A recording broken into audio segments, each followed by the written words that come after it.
First, I want to give honor to God. Without him, this day would not be possible. I want to thank your extraordinary pastor. Pastor Forbes, you're a light to so many of us. You're a conscience to this city and this nation. Charlene and I are humbled to be with you and with this great congregation. And I'm humbled to have a few moments just to share some thoughts as we all worship together. I want to thank the chair of this great organization, this great church, Len Leach, and all of the elected officials who are here, all of the leaders of this administration who are here. And you should know, they are working day and night, not only for the public good writ large, but they're working day and night for our children to make sure that soon there will be full-day pre-K for every child in this city.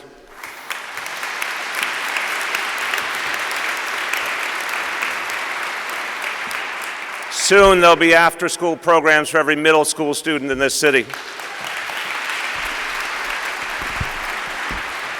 And we honor these great public servants for what they're doing.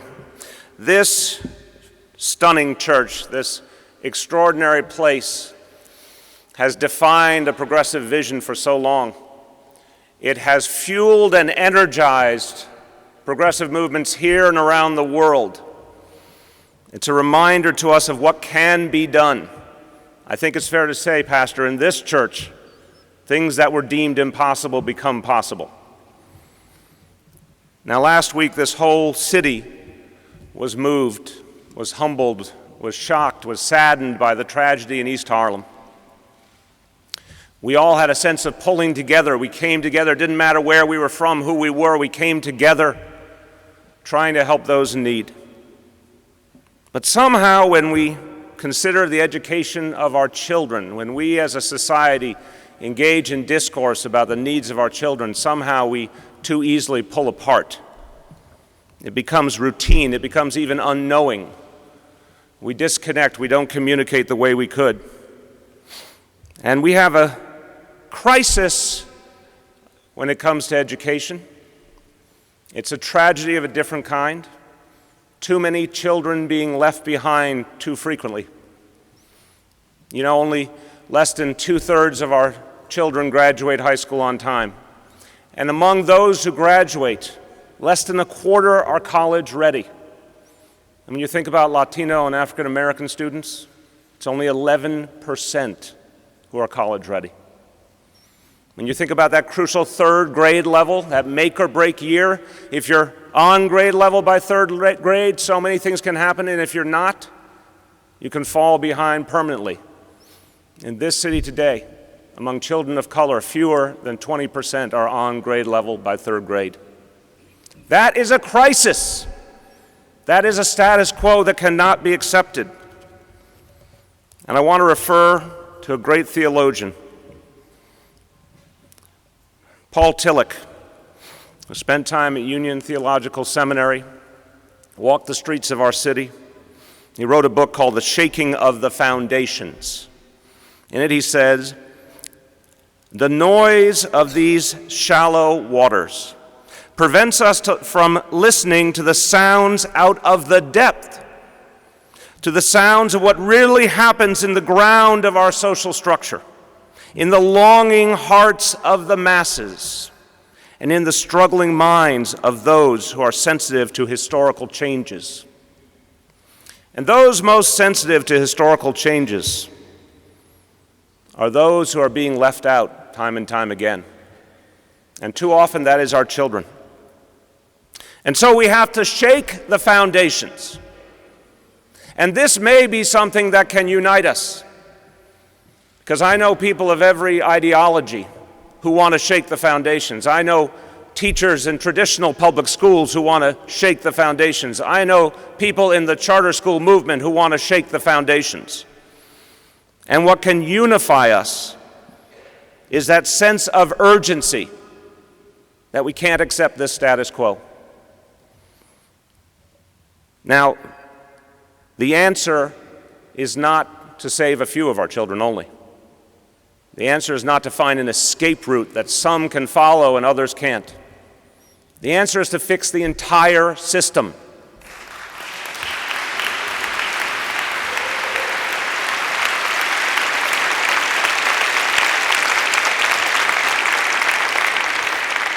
So many good people are laboring every day in traditional public schools, in charter schools, in religious schools to uplift all our children who will be the future of this city together. It doesn't matter what school they went to, they will be our future together. And despite those great efforts, a system that is broken fights against those efforts every day. And so we have to approach systemic change. We have to go to the root causes. And some of those are what people in this church have talked about so long, the true root causes of the challenges of our society: poverty, hunger, the lack of affordable housing, all of the things that I talked about last year when I acknowledged this tale of two cities we're living. But even within the education system itself, we aren't approaching the root causes and the systemic changes we need to. We have to work from the assumption that we will save every child, that we will reach every child, that no system is actually working unless every child has opportunity.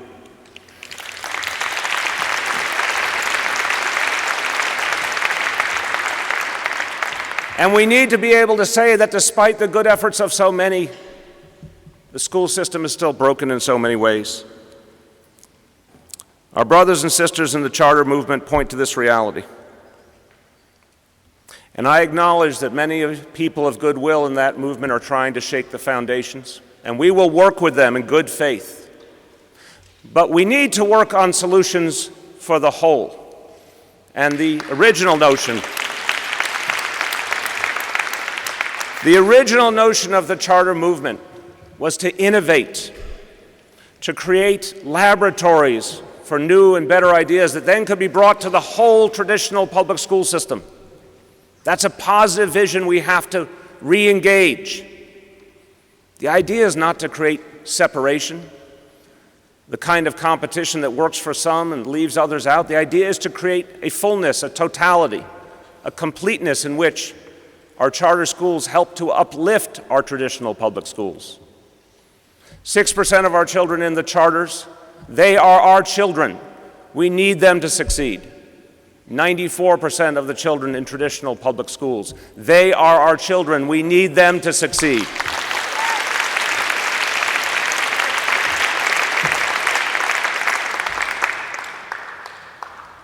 The notion that some children may be lucky enough, quote unquote, lucky enough to escape from the traditional public school in their neighborhood speaks volumes, because so many parents feel that right now. So many parents are simply looking for the best for their children, and sadly they don't see it enough in their neighborhood school. That's a reality I won't accept. I want that parent to know that we will not accept a neighborhood school that fails them. I know Chancellor Farina feels the same urgency I do. Our mission is to create a city in which, regardless of zip code, your neighborhood public school is a great option for your child.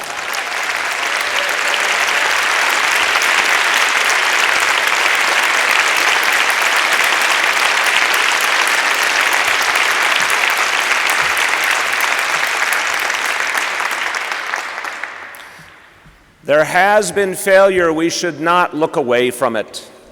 We shouldn't sweep it under the rug. But the failure hasn't been on the part of our children.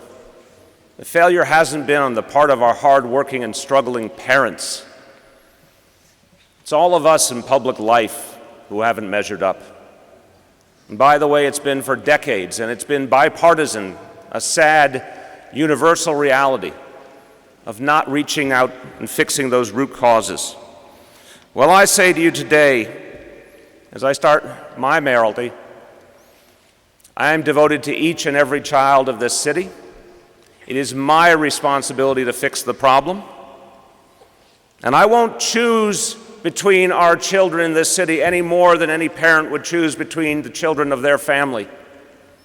I will reach out to all of the children in traditional public schools, in charter schools, in religious schools. They are all our children. They all deserve a solution.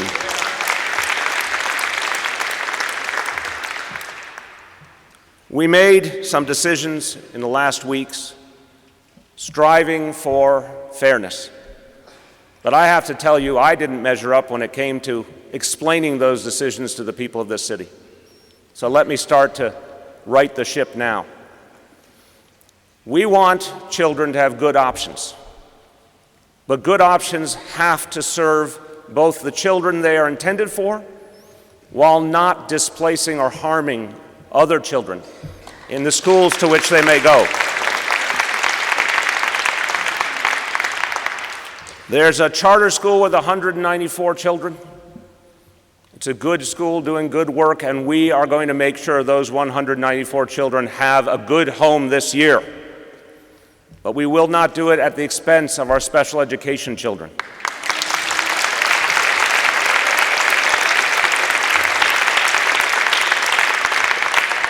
And that false choice has been set up as part of a broken system and a broken dialogue.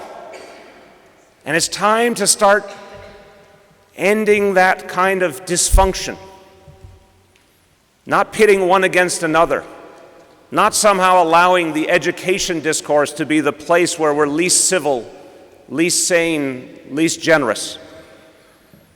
So we'll protect the children who need our help while not pitting one against another. Now, we have to get to the root causes, and I'll finish quickly on this. The root causes are that we reach our children too late, that we don't keep them in school long enough each day, that we don't make sure that the very best teachers stay in the teaching profession, that we don't engage our parents in a systematic way to help uplift their children. Those are all foundational problems. You won't read a lot about some of those problems and some of those solutions in the front pages of our papers. You won't see them on the evening news. Because where there's conflict, that's where the energy goes. But nothing would help our children more than reaching them earlier with full-day pre-K. Nothing would help our children more than extending the school day through after school so they're learning more, they're safe and secure, they're getting tutoring and homework help and enrichment. Nothing would help our children more than making sure every great teacher is supported and constantly improving and remains a teacher for their whole career here in New York City.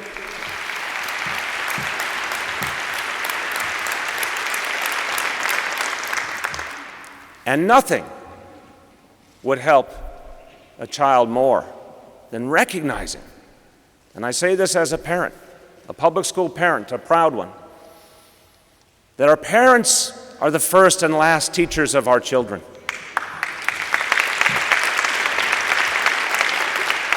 And that means systematically supporting parents in their efforts to help their own children, showing them how, reaching out to them, bringing them in, because that's the greatest value added when the parents are at the table as part of making our schools work better.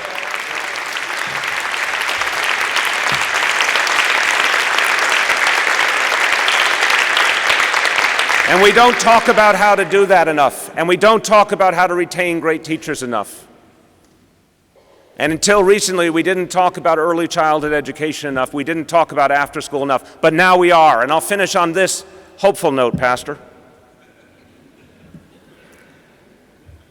In Albany now, a lot of good people are working to make sure we will do better by our children.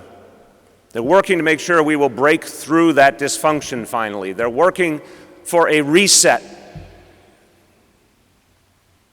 Very good people of all different parties working together. You know what they're talking about in Albany today? They're talking about pre-K. They're talking about after school. And again, despite the partisan differences and the way the political debate unfolds, I thank all the leaders in Albany. I thank all the members of the legislature because they're talking about this. They're focusing on this. I know Governor Cuomo wants us to have pre-K for all our children, and I honor him for that. And this is one of those sea change moments. Maybe despite ourselves, we're finding our way to a common understanding that it's time to actually invest in our children. And when we do, because I know we will, I know a victory is upon us. I know it's been a long journey, but I know a moment of change is about to happen. I know in the next few days the world will change before our very eyes. The way we think about education, the way we approach education is about to change. And it's not primarily because of anyone elected to office, myself included. It's because of everyone in this congregation. It's because the people of the city demanded it. It's because they cared so much. They believed we could do something better. They would not accept the dysfunction. They would not accept a history that had let them down. They wanted to shake the foundations. And now the leaders are following the people. Thank you, and God bless you.